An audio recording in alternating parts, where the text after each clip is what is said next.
அன்பு தாய் தமிழ் உறவுகளை அனைவருக்கும் அஸ்ஸலாமு அலைக்கும் வரஹ்மத்துல்லாஹி வரகாத்து. அன்பு சொந்தங்களே, ஒரு முக்கியமான ஒரு விஷயம். வெளிநாடுகளில் வேலை செய்கின்றவங்க, சிங்கப்பூர், மலேசியா, ஃப்ரான்ஸில் இருக்கக்கூடிய தமிழர்கள், பொதுவாக வெளிநாடுகளில் இருக்கிற எங்கள் ஊர்லேருந்து ஒரு ஃபோன் வரும். மச்சான், நான் ரொம்ப கஷ்டப்படுறேன், ரொம்ப கடன் ஆயிடுச்சுன்ட்டு.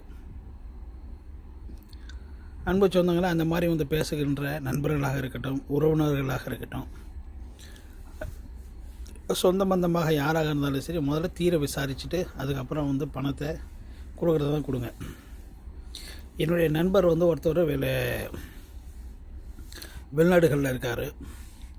ஒரு நல்ல நண்பர், 5 நேர கூடிய தொழுகக்கூடியவர். என்ன, ஊரில் ஒரு சின்னதாக வெளிநாடுகளில் ஒரு சின்னதாக ஒரு கடை வைத்து நடத்தி கொண்டிருக்கிறாரு. அந்த காலத்தில் அவர் வீட்டு வாடகை, 4 குழந்தைங்க, என்ன, அடுத்தது அவங்க அப்பா அம்மாவுடைய செலவுகள், அவருடைய செலவு இருக்குது.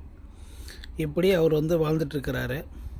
என்ன, அப்போ ஊர்லேருந்து ஃபோனை போட்டு அவருடைய நண்பர் வந்து, நான் ரொம்ப கஷ்டப்படுறேன், எனக்கு உதவி செய்யுங்க சொல்லி அவர் மனைவி, அவருடைய அந்த நண்பருடைய தங்கச்சி, இந்த மாதிரி வந்து உதவி கேட்டிருக்கிறாங்க. அவர் நம்ம சொந்தமாச்சுன்னு சொல்லி 1க்கு 2 முறை உதவி கேட்டிருக்கார். எப்போ கேட்டாலும் வந்து சாப்பாடுக்கு முடியல, சாப்பாடு கஷ்டமாக இருக்குது, இதுக்கு கஷ்டமாக இருக்குது, மருந்து வாங்க காசு இல்லை, இப்படின்னு சொல்லி ஒவ்வொரு நாளாக வந்து ஒரு சீனை வந்து கிரியேட் பண்ணுறது. ஒரு மாதத்துக்கு, ஒரு 2 மாதத்துக்கு ஒரு முறை, 3 மாதத்துக்கு ஒரு முறை ஒரு அமௌண்ட்டுக்காக கிரியேட் பண்ணுறது. அப்போ என்ன பண்ணிட்டுருக்கிறார், நம்மளுடைய நண்பர் வந்து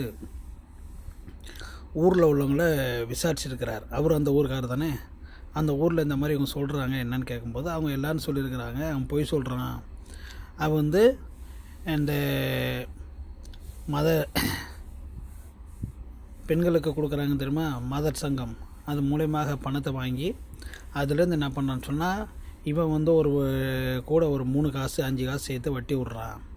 ஏன்னா அவங்க குடும்பம் வந்து சாப்பாடுக்கெல்லாம் கஷ்டப்படல, நல்லா தான் இருக்கிறாங்கன்ட்டு. ஏன்னா அவர் மட்டும் சொல்லாமல் இவர் தான் போய் சொல்கிறான்னு சொல்லிவிட்டு, அவங்க வீட்டில் எந்த வீட்டில் அவங்க வாடகை இருக்கிறாங்களோ அந்த வீட்டு ஓனருக்கு ஃபோன் பண்ணி கேட்கும்போதும் அந்த ஓனர் அதே மாதிரி சொல்லியிருக்காரு. அடுத்ததாக வந்து சொன்னால், அந்த தெருவில் உள்ளவங்க, நண்பர்கள், நெருங்கிய உறவினர்கள் எல்லோரும் அந்த மாதிரி சொல்லிக்கிறான், அவன் போய் சொல்கிறான், அவங்க குடும்பம்லாம் நல்லா தான் இருக்குது, சாப்பாடெல்லாம் கஷ்டம்லாம் ஒன்றும் கிடையாது, வட்டிக்கு விட்றான். ஆனால் வட்டிக்கு விடக்கூடியவர்களுடைய மனசை வந்து கல்லாயிடும், கஞ்சனாக இருப்பாங்க, காசை வந்து செலவு பண்ண மாட்டாங்க, அது தெரிஞ்ச விஷயம்.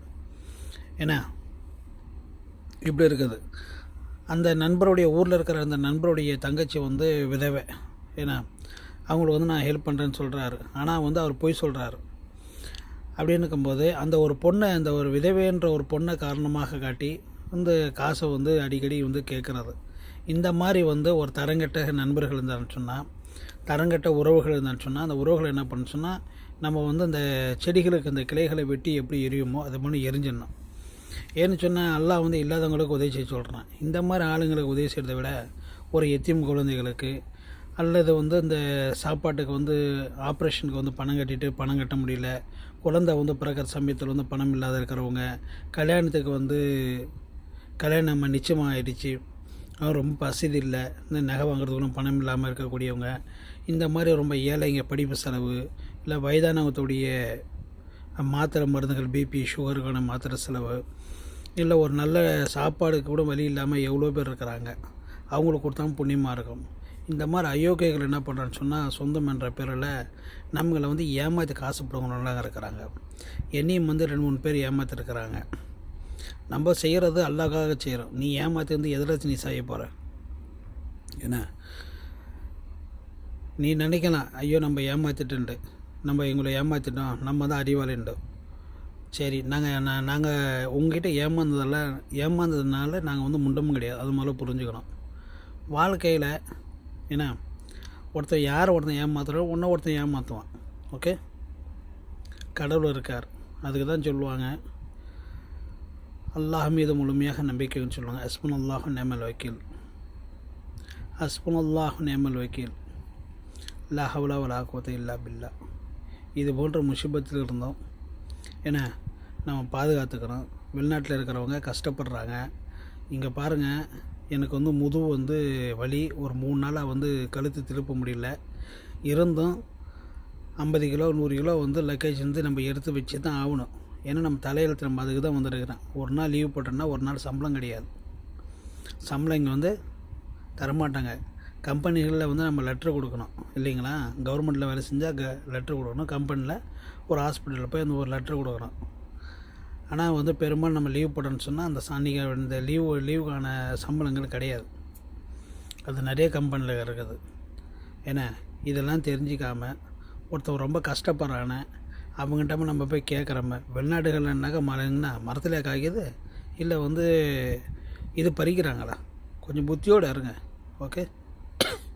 இறைவன் எல்லோருக்கும் போதுமானவன். இறைவா, இது போன்ற துரோகிகளை எங்களுக்கு நீ காட்டுவாயாக.